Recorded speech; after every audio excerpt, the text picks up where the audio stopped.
पहा नवीन एपिसोड्स एकदम add free.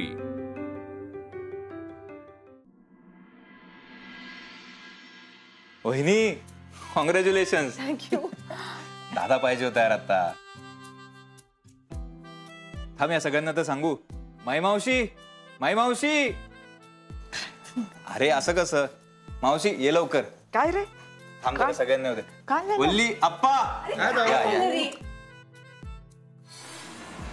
अहो काय आहे? कामाच्या वेळेला कशाला हाका मारताय? तुम्हाला ऑफिसला जायचंय ना?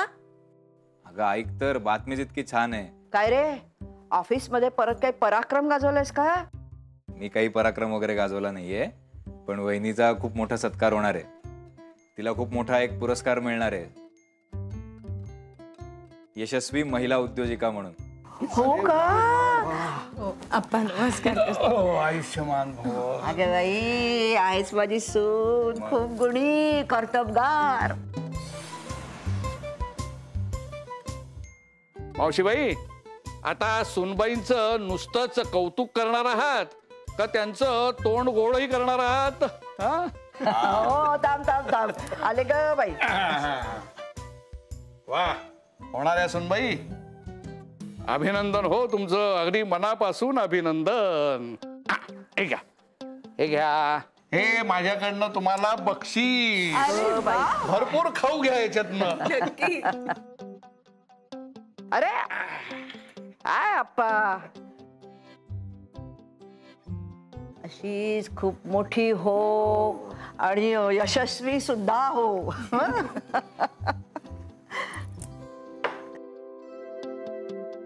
वल्ली तू पण अभिनंदन कर ना वहिनीचं। बघ तिने इतके कष्ट करून केवढा मोठा सन्मान मिळवलाय, नाहीतर तू मग काय ते एअर हॉस्टेसचं काय करत होती तेव्हा वाटलं होतं की तुझा पण असाच सत्कार बघायला मिळेल। तुझं काय? जाऊ द्या हो जावई बापू, आपण कितीही बोललो तरी त्याचा काही उपयोग होणार आहे का? ही काही सुधारायची नाही। अप्पा अहो काय अप्पा, का उगीच माझ्या सुनेला बोलता हो? अहो सगळेच काही सारखे नसतात। आहेच हो, माझ्या दोन्ही सुना गुणी आहेत, हुशार आहेत।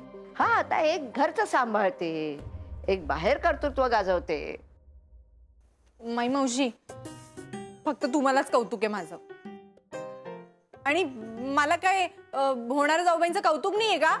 हा पण नाही, वल्ली समोर दिसली की टोमणे मारायचे। बरं जाऊ दे, होणाऱ्या जाऊबाई अभिनंदन, तुमचं खूप अभिनंदन।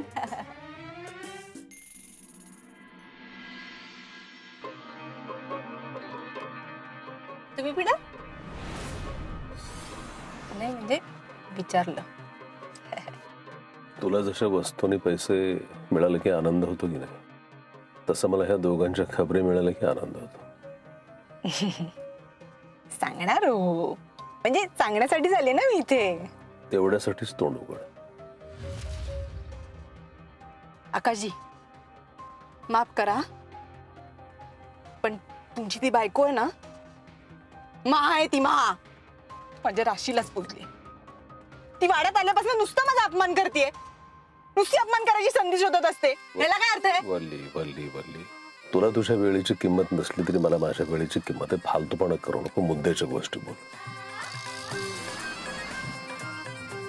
होणाऱ्या जाऊबाई आणि माझे भाऊजी रात्रभर दरवाजा बंद करून एकाच खोलीत झोपले होते, ही माहिती तुमच्या कामाची नाही? डोकं फिरलंय तुझं? काय मूर्खासारखी बडबड करतेस? तुम्ही पण माझ्या घरच्यांसारखं का वागताय? अरे ते मला दिसलं ते मी बोलले। काय बडबड करतेस तू? मोकळे खड्ड्यात गेले ते सगळं। अरे मी मला हे दोघं जण कसे झोपले एकत्र? हा कसे झोपले? ते काय झालं म्हणजे जेव्हा मी झाडू मारायला वरती गेले ना, तेव्हा मला असं दरवाजा थोडासा उघडा दिसला। मी आतमध्ये बघितलं तर दोघंही एकत्र झोपले होते। सगळ्यांना सांगितलं मी, मग नंतर मग माझाच नवरा म्हणाला की काय मीच दरवाजा बंद करून गेलो होतो वगैरे वगैरे। मला काय पटलं नाही। फालतूगिरी करते तू? मी खोटं नाही बोलत आहे, मी खरंच बंद दाराच्या मागे काय काय झालं ते देवाला ठाऊक.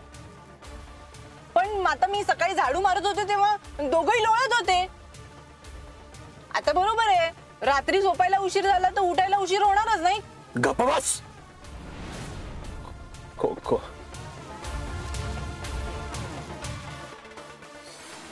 आकाशजी, खोटे.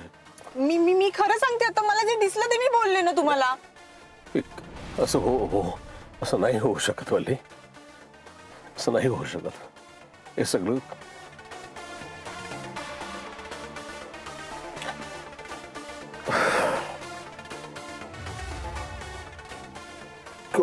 खोटं आहे सगळं. तुम्हाला पाणी हवंय का? नाही, पाणी हवंय का तुम्हाला? नको. It's okay. मला काय नको.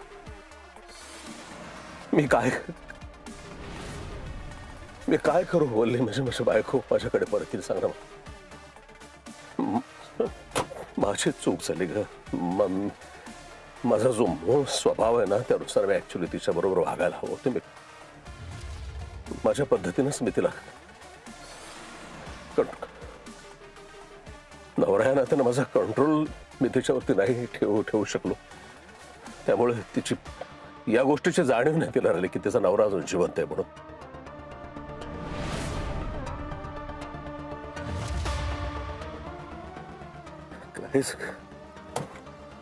काही जरी झालं ना तरी सुद्धा मी तिला माझ्याकडे आणल्याशिवाय मी राहणार नाहीये. मला वाटतील ती गोष्ट झाली तरी चालेल. सोडणार नाहीये मी दोघांना. पण तुला वाढा पाहिजे ना.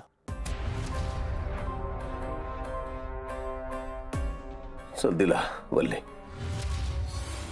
दिला वाढा तुला. फक्त अनु माझ्याकडे परत येण्यासाठी मला लागेल ती मदत मला तू करायची बस. दिला. आकाशजी, मी वाड्यासाठी काही करू शकते. तुम्ही वाडा मिळवण्याची तयारी करा. लैला मजनूला वेगळं कसं करायचं ना ते मी बघून घेते. दिला. मला वाडा हवाय. मला वाडा हवाय.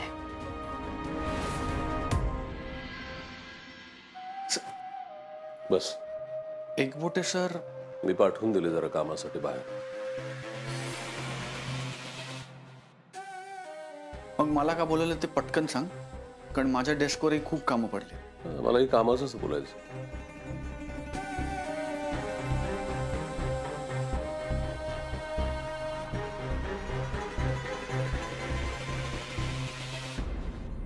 हे काय?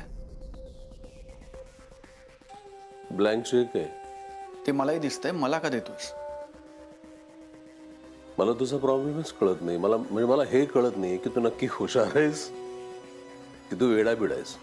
म्हणजे साधारणपणे एखाद्या माणसाला असं ब्लँक चेक दिल्याच्या नंतर तो खुश होतो. तुझ्याकडनं ब्लँक चेक मिळाला काय? डिमोशन मिळालं काय? प्रमोशन मिळालं काय? किंवा शिव्या पडल्या काय? सगळं सारखंच.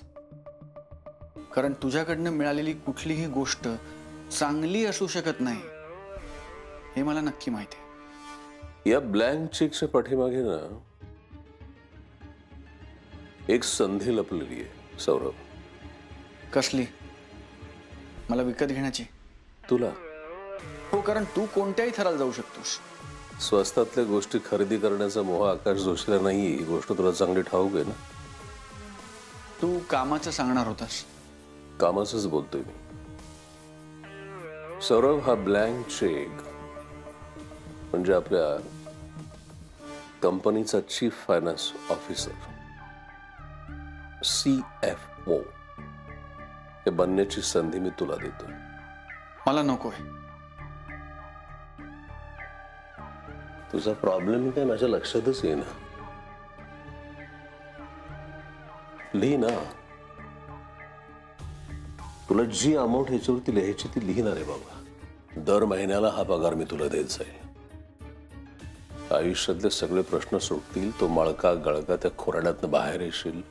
हवी ती मुलगी प्रेमात पडेल तुझ्या. कळलं का तुला? आणि विशेष म्हणजे त्या माईचं ऑपरेशन करशील. आजपर्यंतच्या आयुष्यातले सगळे प्रश्न संपून जातील. ते कर. माझ्या आयुष्यातले सगळे प्रश्न सोडवायला मला तुझ्या पैशांची गरज नाही आकाश. पहिली गोष्ट, तो खुराडा नाही, ते माझं घर आहे. दुसरी गोष्ट, ज्या मुलीने माझ्यावर प्रेम करावं असं मला वाटत होतं, ती मुलगी ऑलरेडी माझ्या प्रेमात पडली. आणि तिसरी गोष्ट, मी तुझ्या या काळ्या पैशाने माझ्या माईचं ऑपरेशन कधीही करणार नाही, हे तुलाही माहिती आहे. वेडपटपणा करू नकोस, मूर्खासारखं वागू नको. लिही त्याच्यावरती अमाऊंट, ते घे पैसे. आणि या सगळ्याच्या बदल्यात तुला काहीतरी हवं असेलच. अनु, आकाश, तुला कधी कळणार रे? पैसा फेकून जर प्रेम विकत घेता आला असता ना आकाश, तर या जगातला सगळ्यात श्रीमंत माणूस, जगातला सगळ्यात सुखी माणूस आला असता. प्रेम पैसा फेकून मिळत नाही आकाश. प्रेम मिळतं फक्त प्रेम दिल्याने. अर्थात हे तुला कधी कळणार नाही. आणि मी फक्त या एका गोष्टीच्या जोरावर मी अनामिकांचं प्रेम जिंकलंय. तू जिंकलास बाबा. तू जिंकला, मी हारलो. मी लुझर आहे, तो विनर आहे. डन, ऍक्सेप्ट केलं मी. अरे थांब ना, ये इकडे.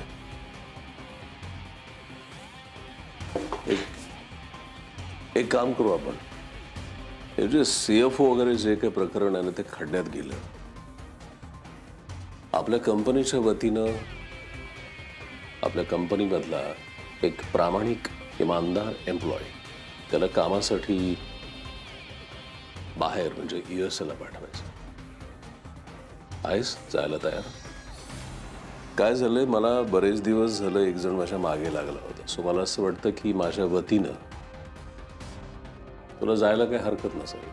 अर्थात कंपनीचं काम आहे म्हटल्याच्या नंतर तू जाशीलच, याची मला पूर्ण खात्री आहे. जर काम कंपनीचं असेल तर नाही म्हणण्याचा प्रश्नच येत नाही. कधी निघू? उद्या लगेच गेलंस तरी चालेल, काय हरकत. इकडची तू अजिबात काळजी करू नकोस. नाही रे आकाश, माझ्या घरच्यांची, मिस अनामिकांची साथ असताना मला इथल्या कुठल्याच गोष्टीची काळजी नाही. म्हणजे हे झालं माझं माझं, तुझं तू बघ.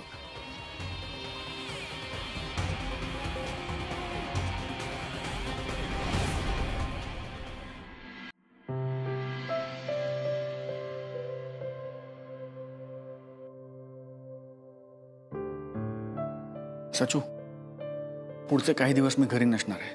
मी परत येईपर्यंत या वाड्याची सगळी जबाबदारी तुझी.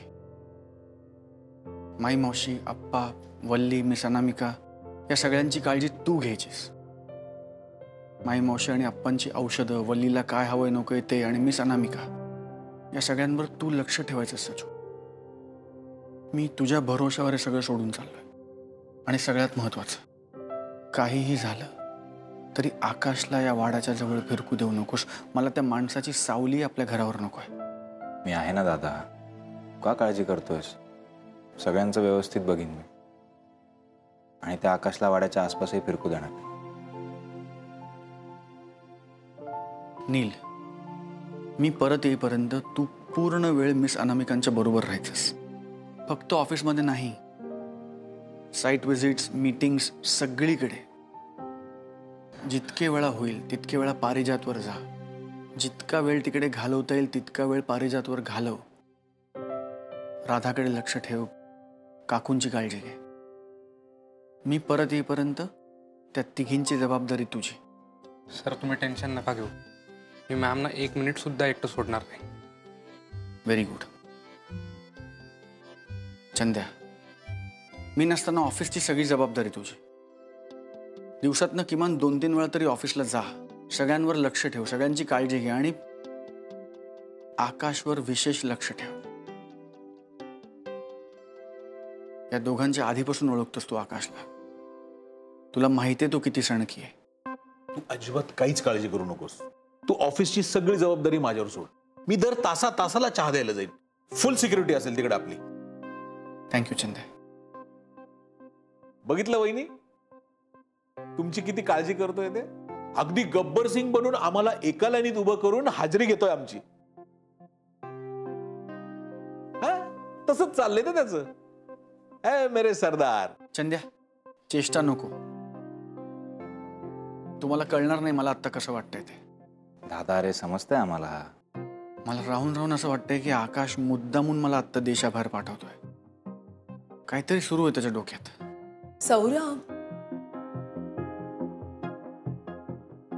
काय? अरे नको इतकी काळजी करूस. तू काही कायमचा चाललास का? 8 दिवसांसाठी तर चाललास. आम्ही करू इथे मॅनेज आणि तुला सतत अपडेट्स देत राहू. मला ही अख्खी ट्रिपच मुद्दाम प्लॅन केलेली वाटते, म्हणून मला ती रिस्की वाटते. तुम्हाला कळतंय मी काय म्हणतोय ते?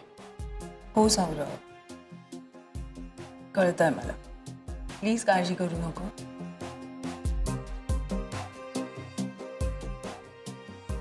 मगाशी उशीर होत होता, आठवण करून देतोय फक्त. आमच्याशी बोलताना घाई केलीस.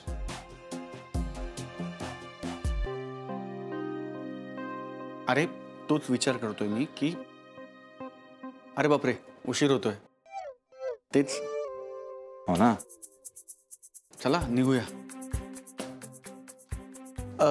मिस अनामिका एक मिनिट येता, मला जरा तुमच्याशी बोलायचं होतं. हो. मिस अनामिका, मला पण तुमच्याशी जरा बोलायचं होतं.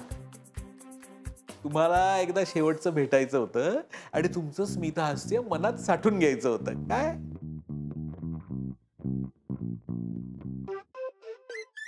ऐका ना मिस अनामिका, तुझ्या थोत्रीत मारेन ना मी. बुटाने इकडे लोळवून आडवा करून हे करीन मी. तो माझा भाऊ आहे, हा बालपणीचा मित्र आहे. तुझा मी बॉस आहे. मी पण आणि ह्या पण. या तुम्ही या.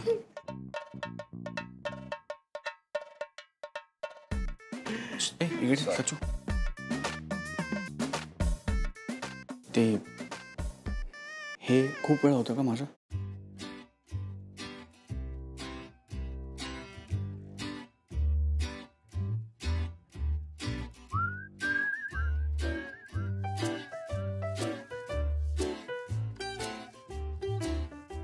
तुला आठवतं ना मी कॉलेजमध्ये कसा होतो?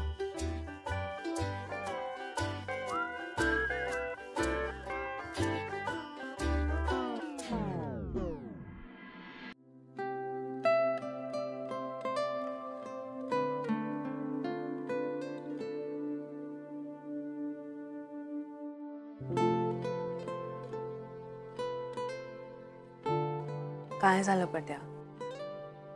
सकाळपासून अपसेट आहेस. पाय निघत नाहीये ना? तुम्हाला माहिती आहे आकाश मला का पाठवतोय? त्याचं एकच उत्तर आहे,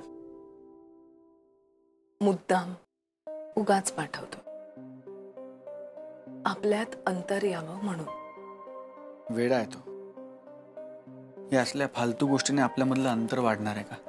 हे तुला माहिती आहे ना. मग झालं तर त्याला जे करायचं ते करू दे, आपण लक्ष द्यायचं नाही. मी ठरवलं होतं तुम्ही घरी परत आलात की तुमची खूप मनापासून काळजी घ्यायची. ती तू घेतोयस. मी इथे नसणारच आहे, मग कशी घेणार काळजी? इतकी माणसं नेमली आहेस ना, ते घेतील काळजी. आणि सगळं काही तूच ठरवणारच का? मी ठरवलं होतं काहीतरी की तुझी आणि तुझ्या घरच्यांची काळजी घ्यायची. ती तुम्हाला घ्यायचीच आहे.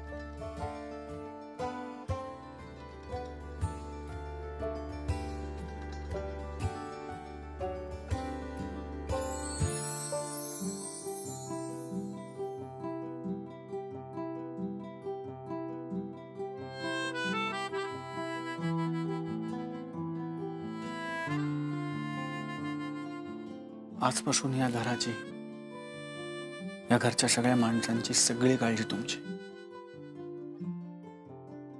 फक्त या सगळ्यांची काळजी घेता घेता स्वतःकडे दुर्लक्ष करू नका. कारण तुम्हाला त्रास झालेला मला नाही सहन होणार. आणि घरच्यांना त्रास झालेला मला सहन होणार नाही. आम्ही घेऊ एकमेकांची काळजी. पण मला नक्की माहिती आहे तिथं जाऊन सुद्धा तुझ्या डोक्यात माझा आणि घरच्यांचाच विचार असणार आहे. हे सगळं करताना तू सुद्धा स्वतःकडे दुर्लक्ष करायचं नाहीस.